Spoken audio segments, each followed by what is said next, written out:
A veces, en tu teléfono Android, aunque esté bloqueado, seguirás recibiendo notificaciones. Pero hay ocasiones en las que solo ves las notificaciones de algunas apps y no puedes ver otras en la pantalla de bloqueo. Esto sucede porque desactivaste las notificaciones de pantalla de bloqueo para ciertas apps. Si quieres activarlas para una app específica, puedes hacerlo sin problema. En este video te mostramos cómo. Para ello, abre Settings.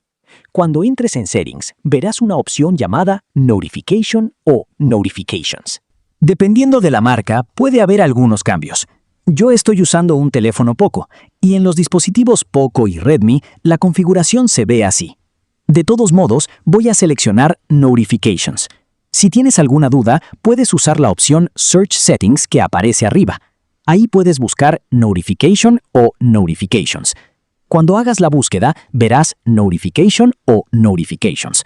Haz clic en esa opción. Aquí encontrarás la opción Lock Screen. Haz clic en Lock Screen. Al hacerlo, verás la siguiente pantalla. Aquí puedes ver todas las apps. Desplázate hacia abajo y notarás que las notificaciones de algunas apps están desactivadas. Aquí puedes ver que las notificaciones de esta app están apagadas. Si también quieres recibir notificaciones de esta app, simplemente activa esta opción. Después de eso, también recibirás sus notificaciones.